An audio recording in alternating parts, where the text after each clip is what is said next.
me explain something to y'all. Some people see gains like this and are like, oh, you started with a lot of money. Guess what, bro? I started with $500, but you put in more over time. And the reason why you don't have money like me is because you don't want it as bad as I do. Bro, this is my bank account. I don't eat lunch, bro. I haven't been eating lunch since 2019 because I put all my lunch money into stocks. This is my car, bro.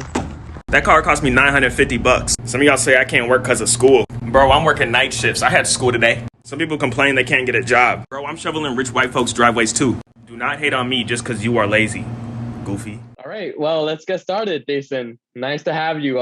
You are the first person on the Financial Chances podcast. This has been something I wanted to do for a long time now. I don't know if you know me too well, but I used to be a police officer and I quit my job to trade full time. I have a business on the side, been featured on Yahoo Finance and all of that machingy. But I saw a TikTok that you made. Very, very inspiring because it's something that I wanted to speak about for the longest time, and that's entitlement. So you have strong opinions on entitlement. Why is that?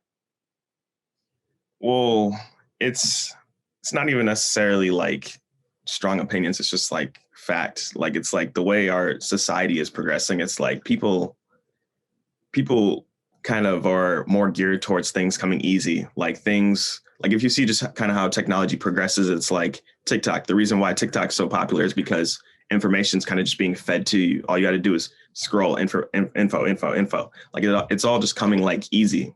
And so kind of like the practice of, going out, reading a book or putting an effort into something is something that's becoming more and more foreign. And people think that, they're entitled to information for information just to be handed to them when really it doesn't work like that. Like people really don't see like kind of the long-term goals. Like they don't understand like delayed gratification. It's like, if you want something, it's not going to come easy. You have to sacrifice what you are now for what you want to become. And a lot of people I see aren't really willing to sacrifice like their 2 hours of Netflix a day to spend those 2 hours working towards their goals, or 2 hours of Instagram a day and sacrifice that and go work towards their goal. Like me personally, like I've sacrificed a lot of stuff, like a lot of free times with my friends, video games, like everything just to get where I want to go and do what I want to do in the future. Okay. Yeah, I definitely agree with you, especially now in trading. Everyone wants to see those. I mean, everyone sees gains, but never the losses. And they just want to make, like $1 million a day, like GameStop or whatever. And they probably got murdered on that, right? So what do you think about that? It's a whole fiasco, man. Like it's kind of stressing me out because, like it's not people's fault that, they're being misled into all these kind of just stocks. Like, it's like really, it's kind of just how society is. Like, it's really easy to like the whole reason I started my account in the first place is because like I saw people just spreading straight misinformation and just misleading people. Like I saw, like, I don't even remember whose videos it was, like what's the name of the account, but I saw the dude just flexing cash. He had, tattoos, like gold watches, gold chains. Oh, if you want to be like me, follow my account. I'm just like, bro, no. Because, it's just like, as an investor, like someone who knows the power of compound interest and things, like I know that, having your money in cash is probably the worst place to have it. It's in cash. Like, have you heard of inflation? Like having your money in jewelry, like that's worth nothing. It's like real investors put their money into things that grow and build over time. And, it's just like seeing that, I was just like, man, I gotta start something. Like I gotta do something to stop this because it's just commonly accepted too. And people just don't know any better. So did you have any sort of education on this, or this was like all self-learned, self-taught? I'm primarily self-taught 100%. I haven't taken any finance classes in school. I actually just started my first finance class this semester. I'm still in high school. I'm a senior in high school. So, Nice. like, honestly, like not even trying to be like arrogant, but like the teacher doesn't necessarily know like as much as I do in certain areas. And it's just like all the information that people are trying to teach you is out there. Everything that you can learn is out there on the internet. Like Google's such a powerful tool. Like the internet's a great resources. There's YouTube, podcasts. You don't even have to know how to read. It's just all kind of out there. And like the way I learned was just really reading. Reading was probably the most powerful thing for me. Like the book Rich Dad Poor Dad, I think was first book I ever like read on kind of just like money in general. And that book was like really like life-changing, kind of really changed my perspective. So, you know, it was just like, I'm really self-taught. And really it was kind of like also placing myself around people who are like-minded. Like I just started talking with like my dad's friends, like, hey, do you know how options trading works? And, you know, they would explain it. I would not grasp a single like thing of it. Like I still don't understand how it works. But, you know, over time, you kind of like everything just slowly starts to click.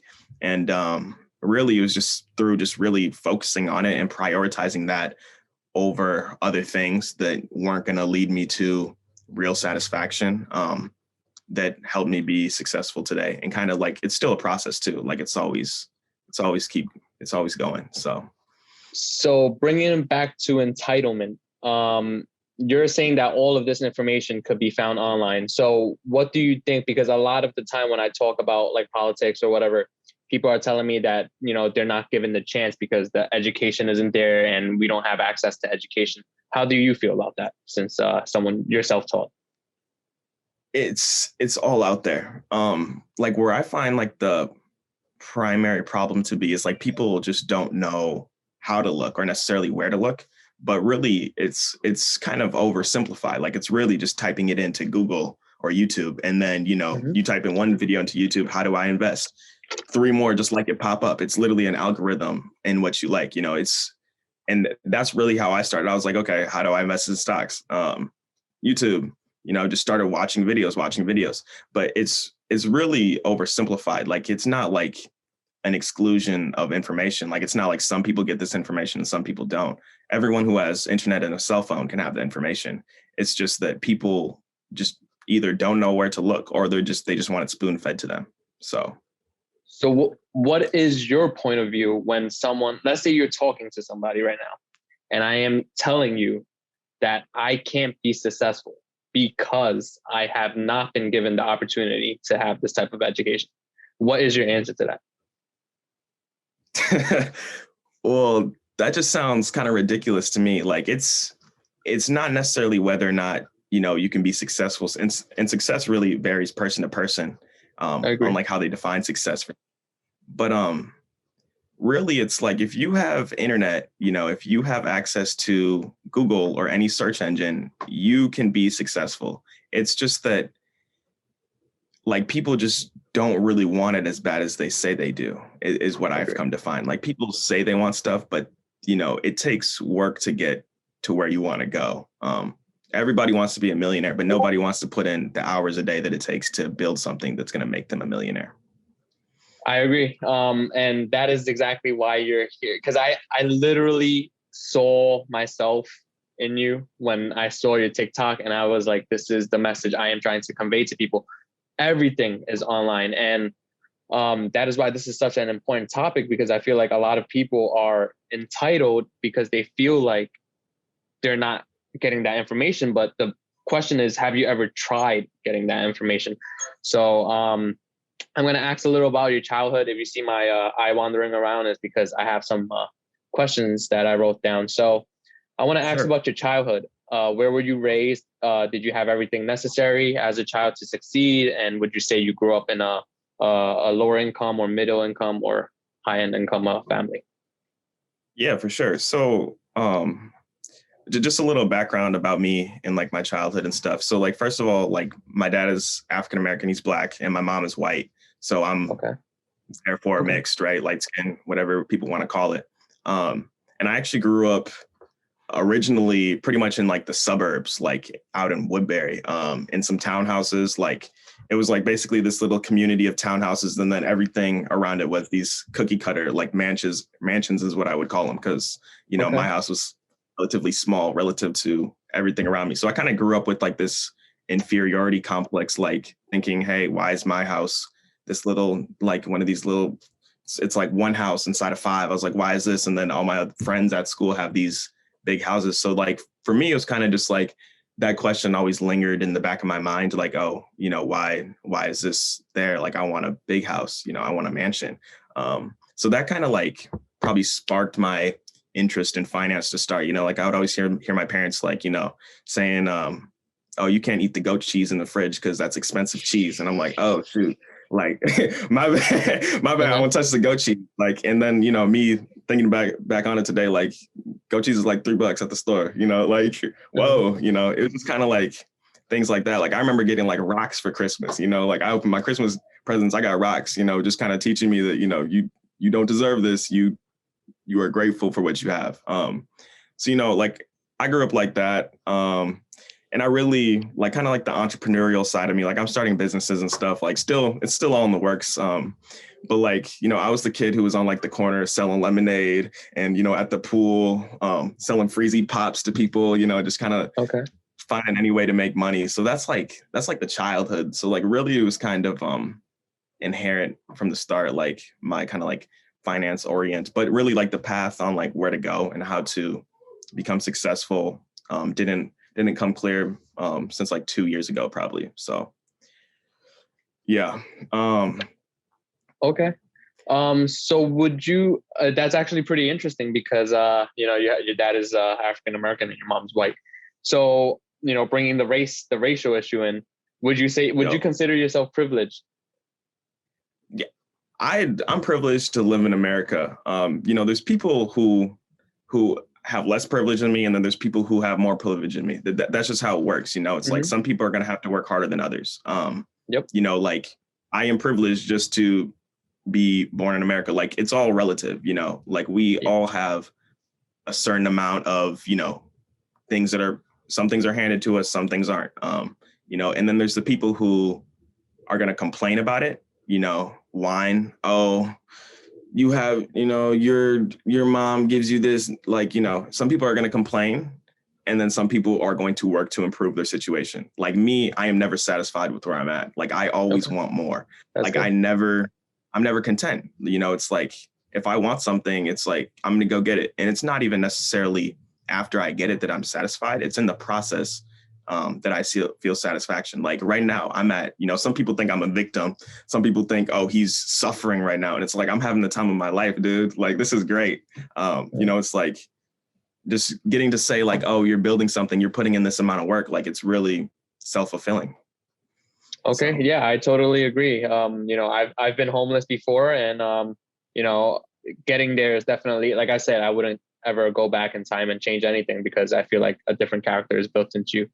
With that being said, so one of our guys, and it connects directly with what you just said. And okay, so OG says, what do you think about success within the Black community or the Black community within the Black community? Question is, when you sound smart, has anyone ever said you're acting white? Or if you have a white girlfriend, or maybe this connects a little more with your parents, has anyone ever asked your dad, why do you have a white girlfriend? Yeah, well, people say I talk white all the time, and I'm like, dude, I don't know, white was a talking like how you speak is a color, like that doesn't make any sense. But really, like what they're saying is like, oh, you talk like you know what you're talking about. And it's just like, yeah, I talk like I'm smart, with proper grammar. And that kind of like surprises some people. It intimidates some people. It's kind of like people see like my girlfriend, like she looks white, but she's Mexican. Like you go to the family, what I'm saying? We're going to quinceañeras and, it's like, it's all the culture. So really, people are really quick to judge. Like people think, it's sweet when it's not. And on like the terms of like success in the Black community, really, like it's a hard thing because like you look at things like the racial wealth gap, like kind of just pulling the statistic off my head. But if you take like the median white person in America and then the median Black person in America, the median white person has 11.5 times as much wealth as the median Black person. Like it's ridiculous, like huge disparity in the wealth gap. And it's just like, again, how I look at it, it's like, you're not going to get anywhere by saying, oh, this is just how it is. Like, I can't do anything about it and just complain. Like, you can't complain. Like, that's just how it is. Like, life sucks. You kind of got to suck it up and then go get after it. Like, really, that's my mentality towards it. Okay. So to something we've spoken about earlier with because before I came to speak to you, I spoke with questions we should be asking you. And one of the things that they said was that if you didn't grow up in the quote unquote hood, that you wouldn't know what it is to be there. And the reason you're saying that, people should stop looking at that and just do it. That isn't something available to the hood. Right.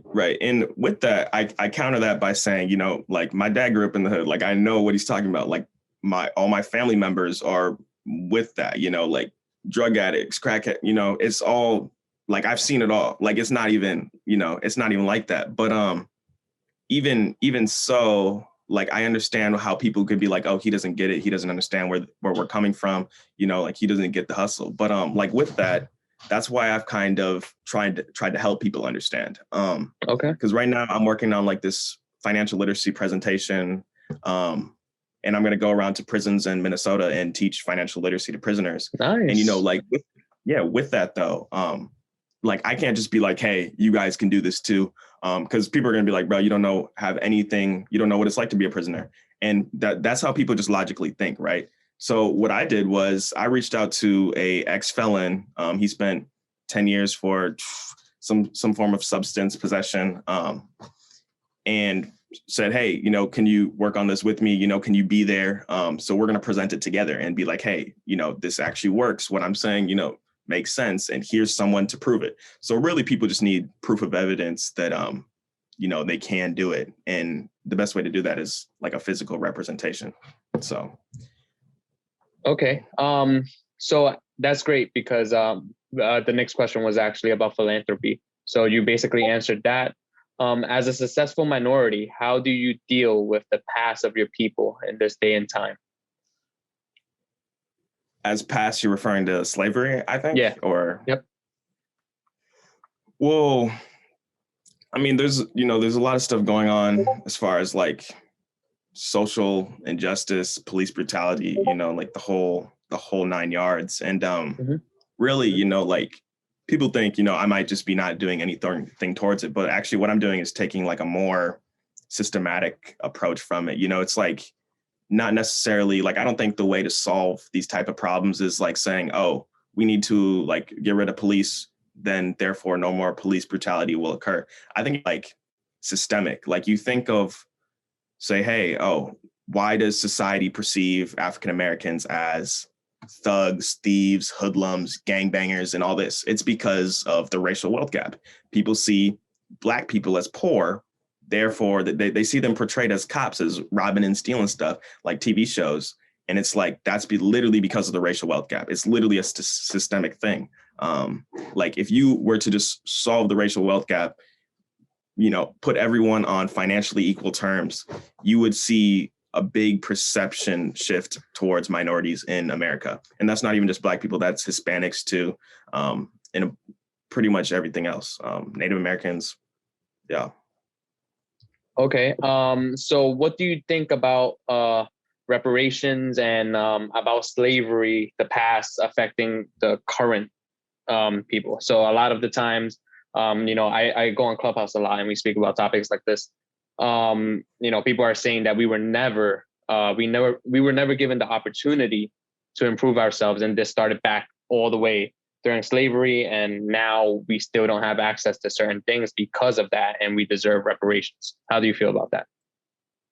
Yeah, I get the whole reparations thing. Like, families were supposed to be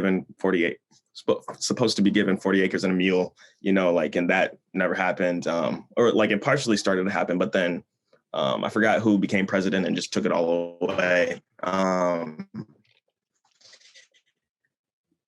And it's just like, I like me personally, like, I don't want to hand out, here's some money, I'm saying, now you're free, because that's not how it's going to work. Like, even if someone wins the lottery, they still can go bankrupt. Like there's even statistics saying like it's around 60% of NFL players go bankrupt like 5 years after they retire. And like, or it's 60% of, I think, basketball players. And then like 70%, you look at their salaries, they're earning hundreds of thousands of dollars. NBA players, millions of dollars, yet they're still going bankrupt after they retire. So money is just not the solution. Financial literacy is the solution.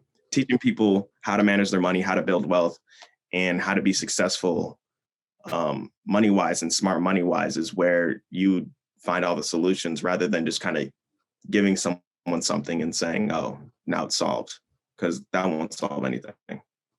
Okay. No, I definitely agree with that. And but what do you think about, and I'm sorry to be so repetitive, but what do you think about the past affecting the current situation?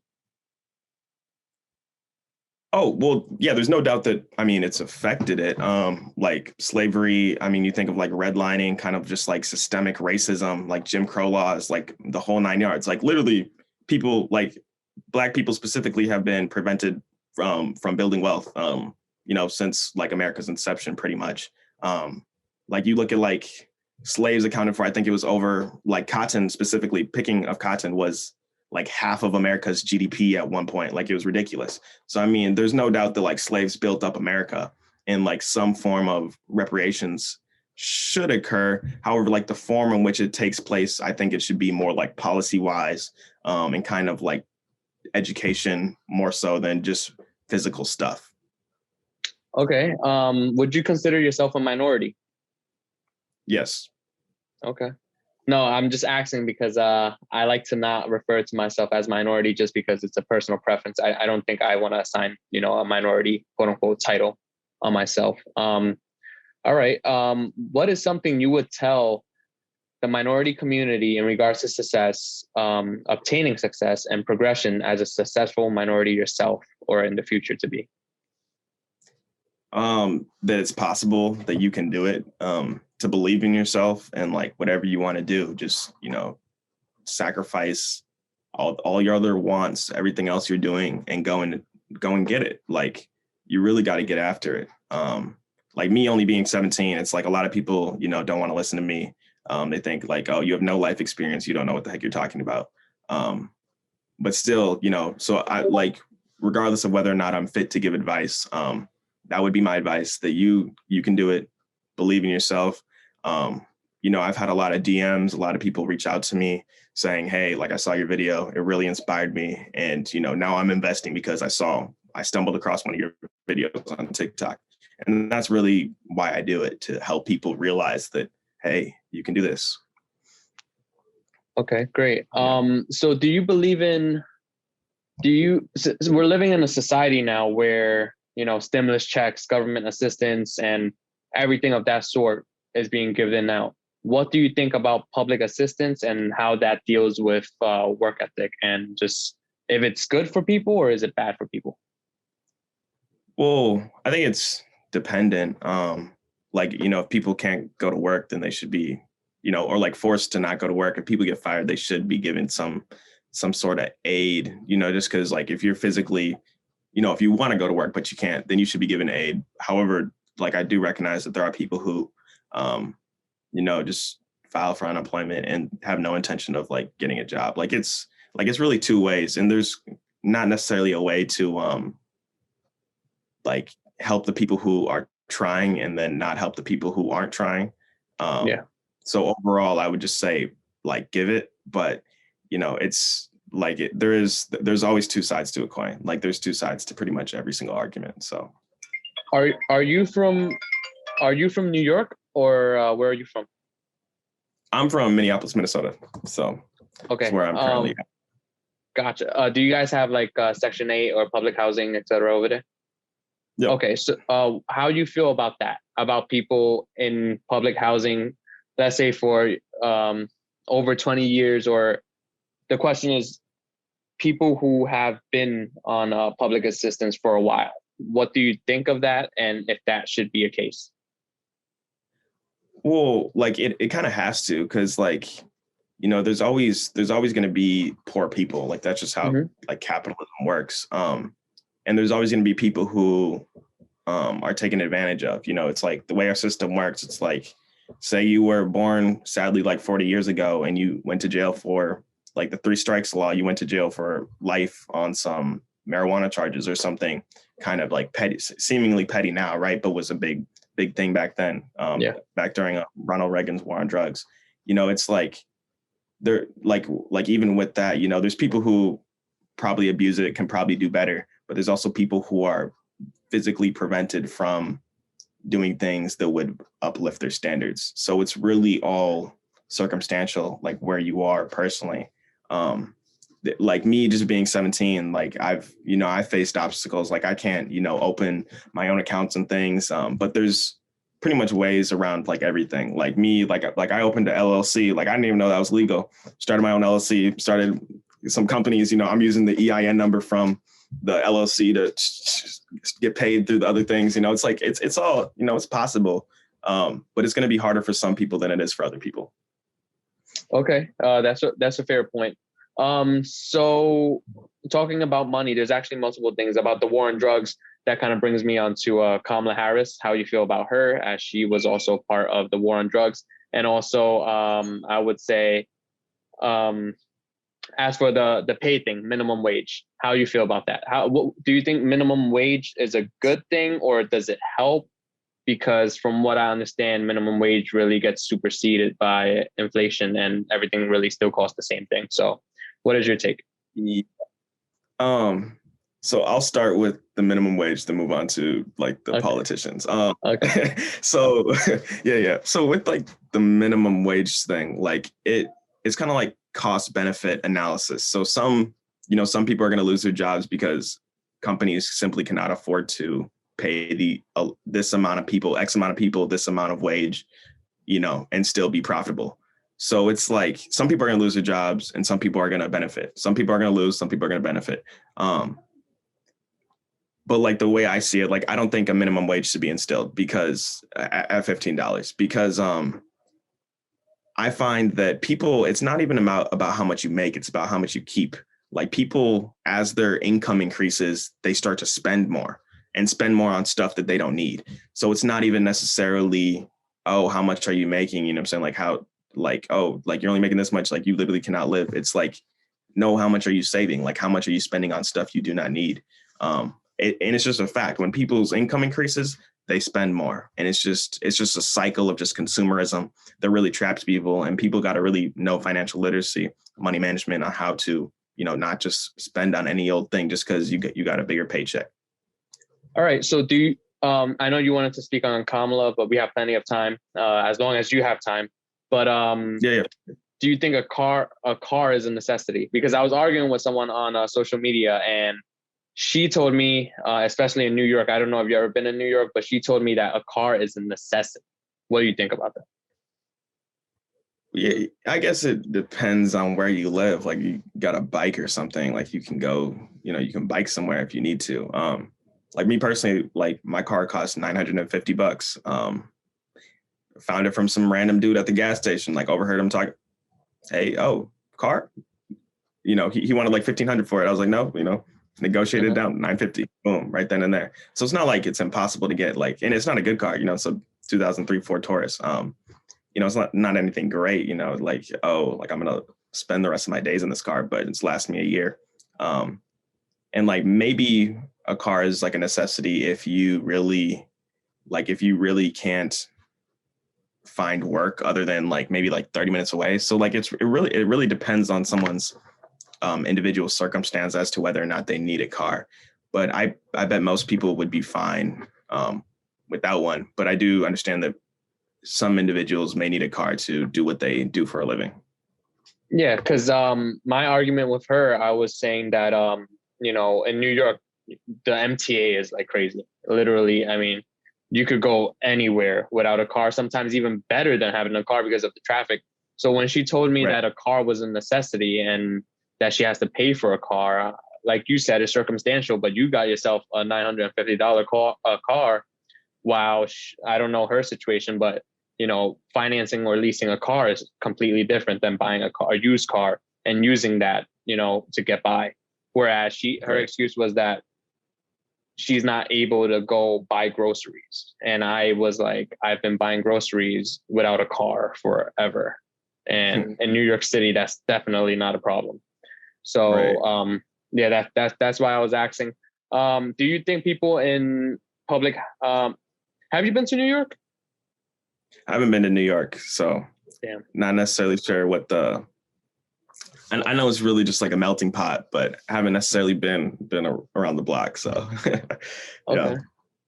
Okay. Well, my next question, if you don't need to answer it since you might not understand the New York scenario, but do you think public housing should have, so you know about the MTA system. Do you think public housing should have cars? Because in New York, they have a parking lot filled with cars and everyone has a car. Do you think that people on public assistance should have access to a car? Is it a luxury or is it a privilege? It's definitely a luxury. Like, how did people 300 years ago get around? Like horses, walking. Like we're living in the best time like ever. You know what I'm saying? Like most people have cars. Mm-hmm. Like most people have access to things that a lot of other people don't. Even just other countries, like people don't have cars. Like like some people still have to walk to like miles to like a stream to get water. It's just really perspective. Yep. It's definitely a luxury. It really all depends on like kind of where you stand on it. And if you have like public transport, like like you don't need a car, like you would be grateful to have one, but it's not a necessity in that instance. Okay. Great. All right. So what did you want to say about Kamala? So like politicians, it's just, like in general, like I don't like politicians. It's just kind of like, say one thing, do another. Like if you even look like Biden, like I forgot even how many years ago it was, like even Clinton, like it's just like super predators, the war on drugs, like they all do things that like I'm against, regardless of which party it is, like not even just attacking like Democrats. It's just like literally just like stuff that, they say they're against now, but, we're taking it part of in like, however many years ago. So it's kind of just like, it's a whole game. It's a whole system. It's all influenced by money. It's just like, not a fan. So okay. So now that we're going into this side of things, about politics, do you think Biden was racist when he said if you don't vote for me, unless you're if you don't vote for me, you're not black? What do you thought of that statement when you heard it? I mean, to tell someone that they're not the skin color that they are because they're not voting for you is pretty, racist. Mm-hmm. But it's on both sides again. Like I remember Trump literally like I'm not sure if you're familiar with the Central Park Five, but basically a group of 5 innocent kids were accused of, convicted and charged of murdering a white woman in a park, right? And I think might have been in New York or Chicago. And basically they were innocent. There was DNA on the scene that they just didn't even test. And essentially Trump was running a bunch of campaigns saying, put these kids to death. And they spent, I don't even know how many years, like over 30 years, some of them over 30 years in jail for a crime that they did not commit. And they were only released because the person who actually did it came forward, which is ridiculous. So it's kind of just like, instances like that, like even him being charged of like federal housing discrimination against African Americans, like a lot of stuff that's just like, these people aren't necessarily good people. They're all like financially incentivized and they're all like, you never know what their true intentions are. No, I 100% agree. That's what politicians are. So what do you think about, since, Biden and race, how do you feel about the current situation of things with race, whether it comes to race and feelings and just people's feelings getting hurt? Do you think this, I have a thing where I say the anti-racists are now becoming more racist because of like the statement like Biden made, if you're not black, if you don't vote for me, you're not black. Or like, right. I don't know if you heard about Dalton High School. They wrote up basically a plan on how they're going to promote equality. And one of the things that they wrote in there was that if black students do not score high adequately enough on the AP courses, that they're going to take it away by 2023. That was, so how do you feel about that? To me, even though I am not black, I felt offended because that type of statement is saying that we're incapable. How do you feel about that? Yeah, well,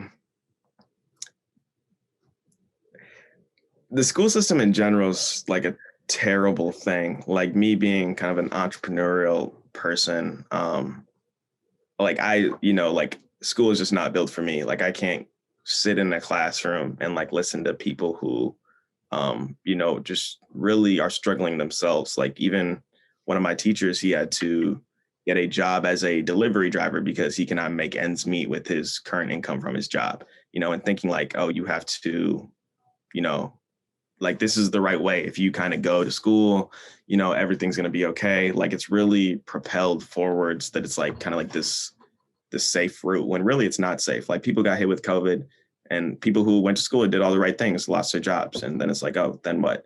But as far as like people being offended, like I am kind of like sensitive to people's personal things because you never know like how bad something you say might hurt someone else. Like regardless of like, how they feel personally. Like it's like everyone takes everything differently. It's really circumstantial. But like in terms of like racism, it's just like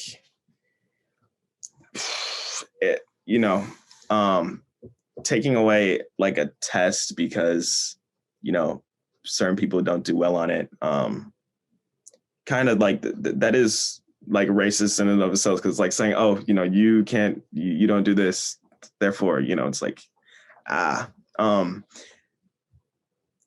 but like also thinking back to that, it's like the school system's not designed for Black men. Like it's just not. It's really tailored around white women if you look at it from a certain perspective.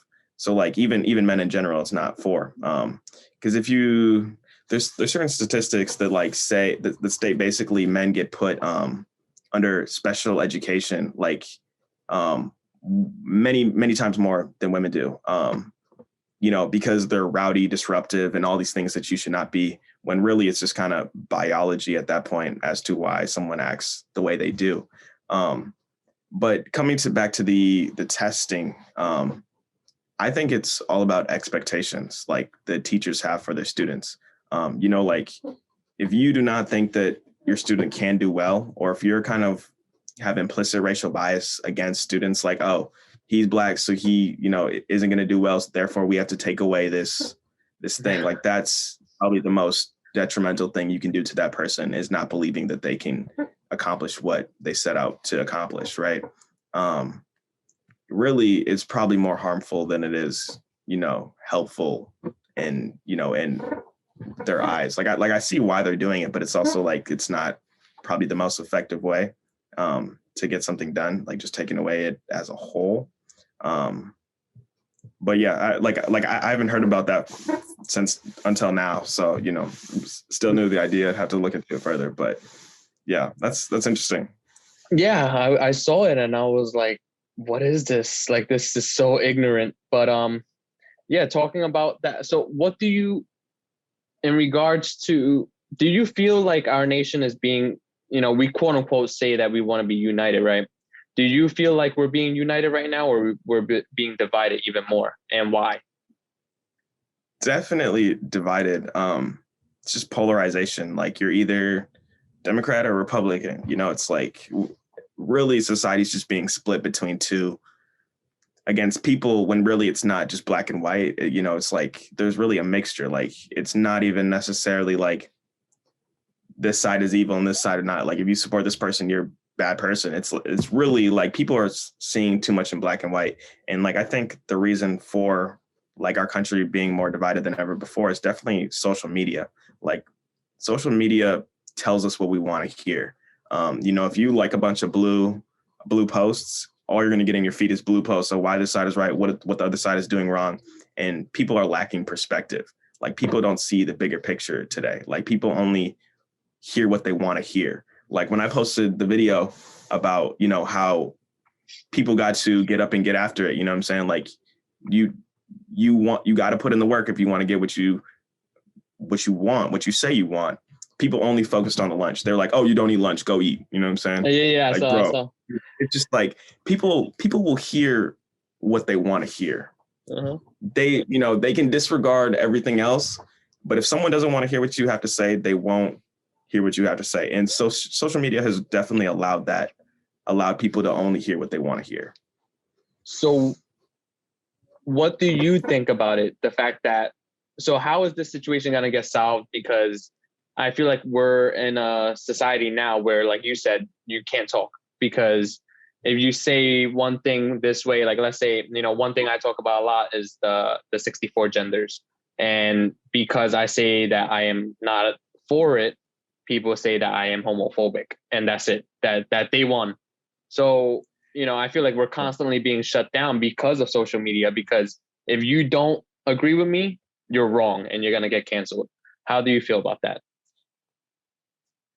Right. I definitely don't think it's right. Like, cancel culture is like a terrible thing. Like, really, it's like ending someone for their opinion that they are legally allowed to have. Like, freedom of speech is a big thing. I believe that people should say what they're thinking, regardless of who's offended by it, unless you're saying like, oh, you're going to go physically harm someone or something of like that nature. But as far as like someone's opinion on, the way life is, like their observations, I think everyone should be sharing their opinions. And, if you're comfortable with it, if you're not comfortable sharing your opinions, then don't say anything. But the lack of, kind of like awareness and like stopping people from saying certain things is also kind of propelling this divide, because people aren't hearing, the other side. It's basically like looking at a coin and, one side is heads, the other side is tails, but thinking, oh, heads is all there is. It's like, no, there's two sides, flip it around,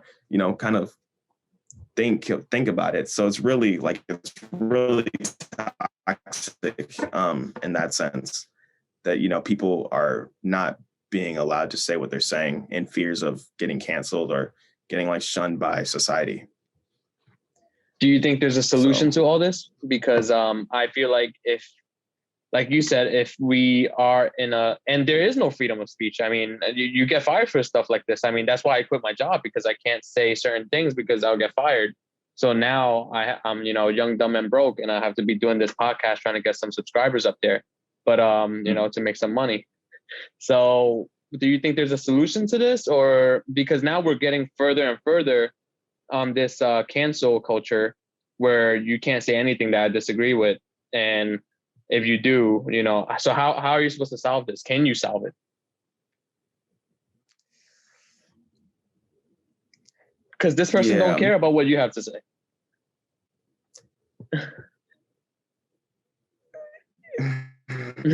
Yeah, I think the solution,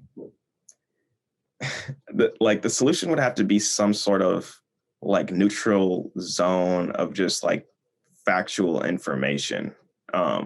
Like this is the facts. Regardless of your opinion, this is, the truth.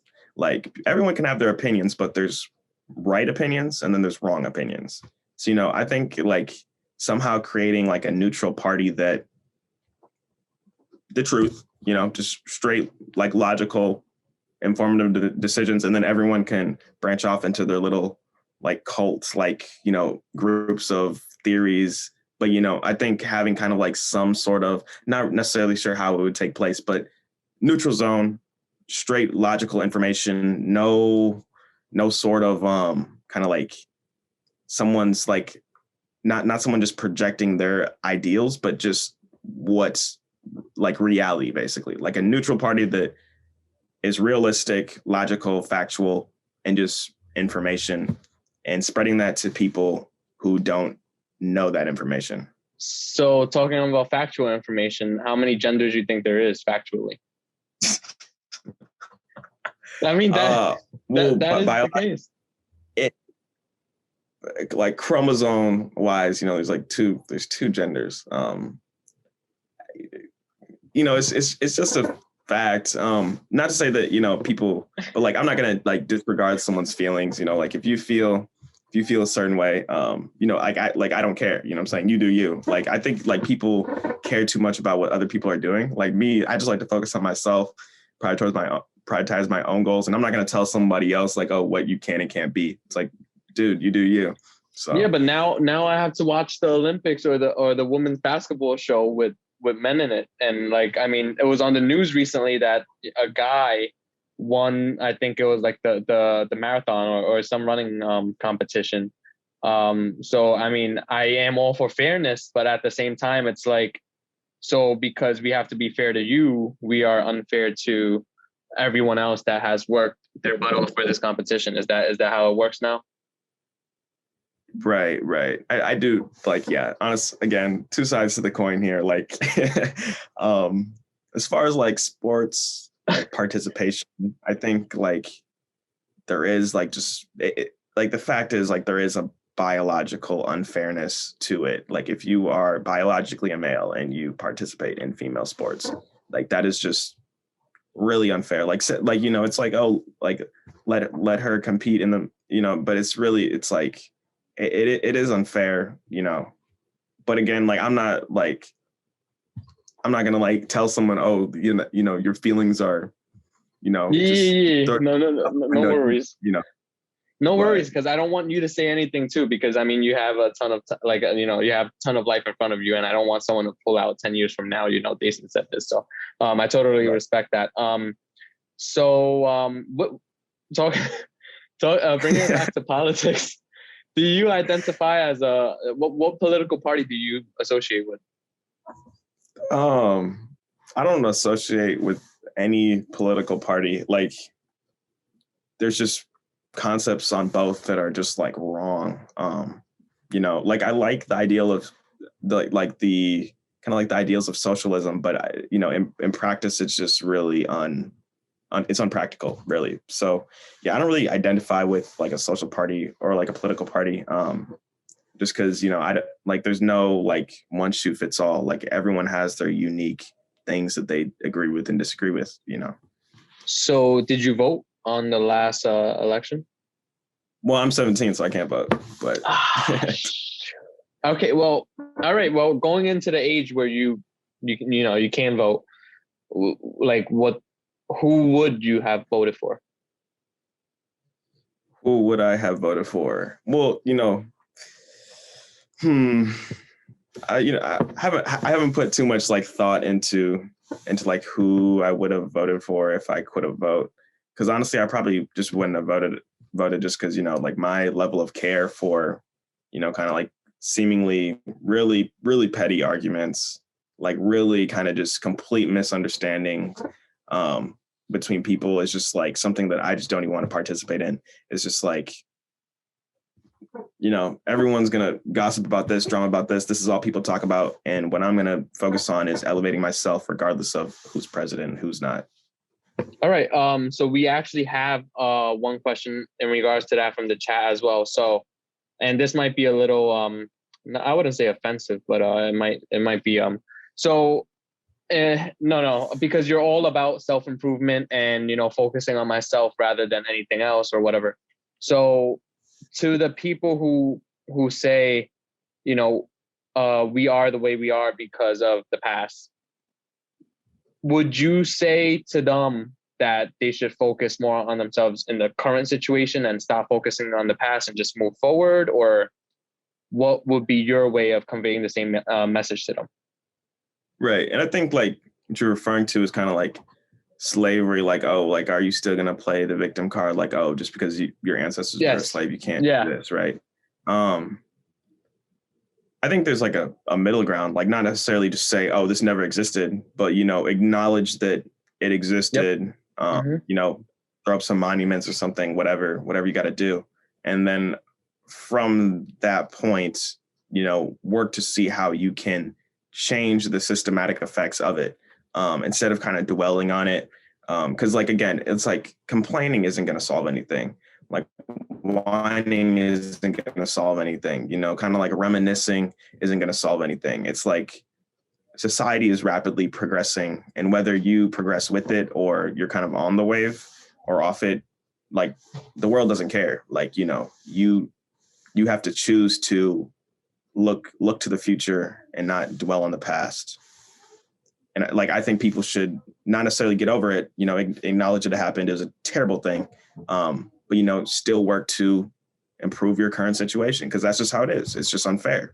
And, you know, sorry that it's unfair. That's just how the world works. But just because, that happened does not mean that you can't better yourself now and achieve your own definition of success. No, I totally agree with that. And we were actually having a talk about that within our chat, and they said the exact same thing as you. So, in that regards, would you say all Black people were affected by slavery? No, definitely not. I mean, like, affected maybe like in some way, but like not necessarily a negative way. In terms of kind of like society's perception on people, like if you are Black, people automatically then therefore assume you are, this way unless you prove them otherwise. So, there's some sort of effect, but as to whether or not it's negative isn't necessarily a thing, and there's a lot of systematic things that again stemmed off of that and are really, really mentally detrimental to people. Like again, in terms of kind of like society really views Black people as thugs, like gang members shooting, just Black people shooting each other. That's all a gang is, like not really understanding that, the reason why people join gangs in the first place isn't to shoot people. It's to have a community that they can rely on to feed them, to help them, to provide them protection. Like, and a lot of people don't know that. They just think people join gangs and just like to shoot people for fun. Like that's, and that's just not how it works. Like that's the truth, man. No, so, it's just, like you're affected by it, but it's like, it's, there's no better time to be alive than now. Like if you were to go back 100 years ago, like you wouldn't have a quarter of as many opportunities as you have today. So it's like you have to kind of just make the best of your situation.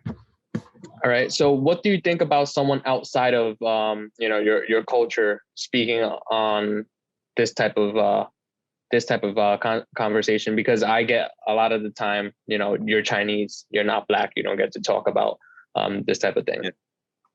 Yeah, I don't like that. Like if someone has an opinion, like I want them to say it, it's like, I'm not going to be like, oh, you don't know what it's like. You can't have an opinion like that. Just, it's like, oh, if you're white, you can't, have an opinion on other things. It's like, dude, like, like I want to hear people's opinions. I think people are too closed off. It's like, if you're feeling a certain way, or if you think a certain way, like there's a reason for that. Therefore we should hear what you have to say and, address the solution from there. Cause it's not like, oh, not talking about it is going to make it go away. Like it's still there. So it's like, I think it's really more harmful to have people not talk than it is to have people talk. No, I definitely agree. Right. And it's like right now, like people aren't talking. That's the problem. Like, like we have two really aggressive political parties and there's no form of communication between them. People are just, if people were to sit down, have like a formal discussion, a respectful discussion, right, you would find a lot of common ground, like a lot of similarities that people probably don't think they have at all. Okay, so do you think that all Black people know about the Black history as much as someone that is possibly Asian? Like, do you think there can be a case where Asian or a white person can know more about Black history than a Black person and can't speak on this? Yes. And that's why we should listen to all people. Like, it's, it's like, just because you're Black doesn't make you know something automatically. Like, it's like, as far as like maybe certain like cultures, like cultural things, like all Black people, most Black people have been whooped with a belt. But, I got like Hispanic friends who, got their ass beat when they was little with the belt too. It's not like, it's not necessarily about the skin color. It's about like the cultural background. And like what someone knows is like where, you should listen to them. Because just because someone's like Asian doesn't mean that, you don't know anything. Like that's just kind of ignorant to think that. Like besides math, we know other stuff as well, right? Stereotypes, bro. Stereotypes. Okay. Well, so damn, I had a question. We were talking about if okay. So do you think all white people are racist? No, that just doesn't even make sense. Like, okay, so some of my best friends. Okay, go ahead. Like my best friends are white people, dude. Like I am closest with 2 white dudes. Like I don't care what their skin color is. You know what I'm saying? They push me to be better. Like one of them runs marathons and stuff. And I'm like, I never ran over 3 miles in my life until I met him. And then I was running half marathons, you know, like he improved me. Other dude is an entrepreneur, you know, got like little 5-figure businesses and stuff. I'm just like, cool. You know what I'm saying? Like, I don't care. Like, you know, like just because you're white doesn't mean you're racist. Like that's absurd. No, I heard it and I was like, huh? And then another one, you know, Black people can't be racist. What do you think about that one? Like anyone can be like racist technically, you know. It's like I can be racist even though like I'm, you know, like I'm Black, you know, like you can say some racist stuff against your own, like I've had, you know, people my own skin color darker than me say racist stuff towards me, you know. Like I've had white people be racist to me too, like, you know, like people calling me, oh, you're Black and white so you're an Oreo, you know, like, oh, you have an unfair advantage in the night games because you're dark, you know. Like I was at some camp and we were playing like night tag or like I don't even know what it was, but they're like, hey, you two got advantages because we can't see you, you know. It's like you just close your eyes and it's over. And I was like, okay, you know, like racist, right? But it's just like, you know, like it's all kind of just not really dependent on what your skin color is. Like you can say racist things and still be the skin color that you are being racist to, because that's just, you know, that's just how it works. Like in my video again, like people only choose to focus on what they want to focus on. Like I said, I like, you know, as a side hustle, I shovel rich white people's driveways, and I was just describing the situation. That's literally who they are. Like it's rich white people. Okay, like, are you offended? You know, like my mom's white. You know, it's like not even to say, oh, you know, I got a friend this color, so I can say this. Like, bro, like my mom is literally white. Like you know, I'm not trying to be racist. It's just the fact of the situation, dude. Like, and even then, it's like you're not even focusing on like the message of the thing. Like people, again, only focus on only hear what they want to hear. It's like Jesus, it's crazy.